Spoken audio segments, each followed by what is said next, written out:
Hey guys, today I'm gonna show you how to taste wine like a pro.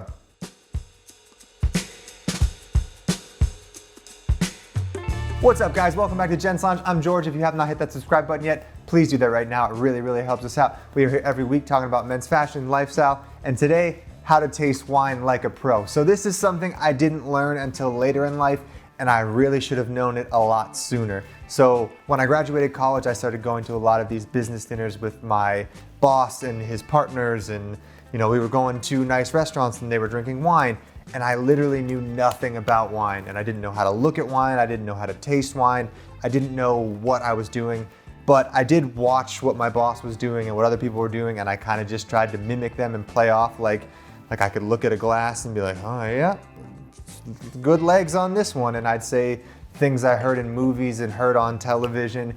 And today I want to tell you what all those things mean, what to look for, and that, even if you don't have a clue what you're doing, this will give you an idea on how to do it right. All right, so first up, you're gonna need some wine. I have this Chardonnay from Wines Till Sold Out. They sent over a bunch of wines to us and have sponsored our last few wine videos. So if you guys want a very good discount on very good wine, they have daily deals that are about 60 to 70% off retail prices, and they're some super good stuff. I've opened up about 5 bottles that they've sent over, and they've all been really good, and I'm not normally even a Chardonnay guy. So first of all, you need some wine and a glass. Pour the wine in the glass. So once you have your wine poured, you can kind of tilt the glass a little bit, look at the color of it, notice that it is a white wine. Chardonnay is a white wine. So you can kind of see these little legs drip down, and basically however thick the legs are or however slow the legs drip down will tell you a little bit about alcohol content and viscosity, so you kind of know how it's going to taste on your palate. But honestly, that doesn't really matter because you have the bottle in front of you, and that's going to tell you how much alcohol is in it, what type of grape it is, and you kind of know what to expect once you read the bottle. So if you're doing a blind tasting, looking at the wine is a little more important than it is if you have the bottle in front of you. Up next, you want to smell the wine. So basically, come in, you can really get in there more so than you can with whiskey because wine has a lower alcohol content, so you can really stick your nose in, leave your mouth open, but then still breathe in through your nose. And this is where you're going to smell kind of like the different fruits. In this case, a Chardonnay, I'm getting some pear, some apple. Once you drink a lot of Chardonnay or a lot of one type of wine, you will be able to kind of identify, what type of that type of wine it is. So really the key is to drink as much wine as possible and remember what you drank, so don't get too drunk. And honestly guys, there is no wrong answer in this situation. If you smell this and you smell your grandma's banana pudding, then that's what it smells like. So there are literally no wrong answers. You will be safe just saying some fruit that you know is associated with most Chardonnays or most Pinot Noirs or a Cab.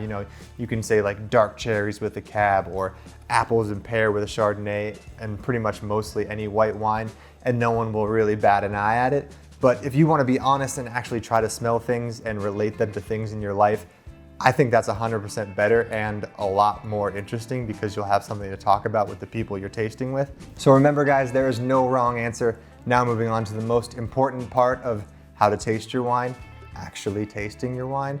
So basically when you want to take a sip, you want to pull in a little bit to your mouth. You do not need to kind of breathe in like you see wine tasters do on, professional wine tasting videos. Like they'll pretty much go, and they'll like slurp the wine, and that will bring out a more intense flavor. But just taste it normally first, take a sip, let it sit on your tongue for 2 to 3 seconds, and then swallow, and then think about what you're tasting. So this part, you can kind of think if you like the taste, if it's too alcohol-y, if you notice the fruits that you smelled, but maybe you don't necessarily taste those fruits, or it tastes different than it smells to you. Literally, there is no wrong answer to this. The most important part is if you like it or not. If you like it, it is a good Chardonnay to you. If you don't like it, try a different type of wine or maybe a different style of Chardonnay. So that is the most important part when tasting wine, is to taste it, to realize what you're tasting, and then realize what you want to change to make your experience better. So basically, once you taste the wine, if you like it, you want to seek out and find more wines that are similar to the wines you like, and you want to find wines that are dissimilar to the wines you don't like. And last but not least, I do recommend, if you're not buying the wine and you just happen to be tasting it, to taste it without reading what's on the back of the label, and then read the back of the label and taste it again. So here, it kind of tells you a little wild blend about terroir in the cellar, and then you'll get notes of lemon curd and creme brulee. And like I said, it smelled like banana pudding. Like that's kind of that creamy creme brulee type thing that I think I was getting. And even if you don't necessarily smell those things on the first go around, but then they kind of give you the little tasting notes and you come back and try to smell those things, you'll understand what they mean when they say lemon curd or creme brulee.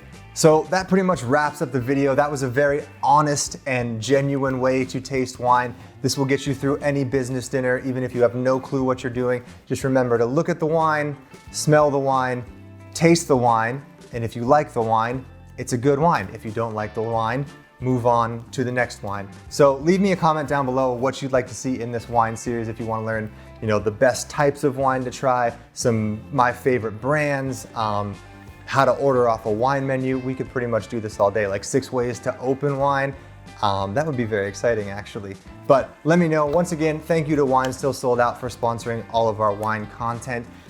If you would like to check them out, I will have a link to them down below. They have some crazy deals and they really curate their wine selection. So I've tried about 7 bottles from them so far and everything has been very, very good. And their wines are very, very well priced. Some of them are up to 80% off retail, which is crazy, but they are Wine Still Sold Out, so their selections constantly changes, but you do get crazy good deals. So I'll have a link to them down below. Check it out. Once again, thanks for watching, guys. If you haven't followed us on Instagram over at gentslounge, give us a follow over there. And if you haven't hit that subscribe button yet, do that right now. See you on the next one, guys. Cheers.